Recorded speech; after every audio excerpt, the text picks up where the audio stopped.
కోడి కూత కోసం తెల్లారు జాము పల్లెటూరిలాగా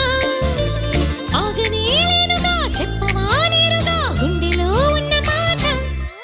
ఏ ఒకటి రెండు మూడు అంటూ అరే ఒక్కో క్షణాలు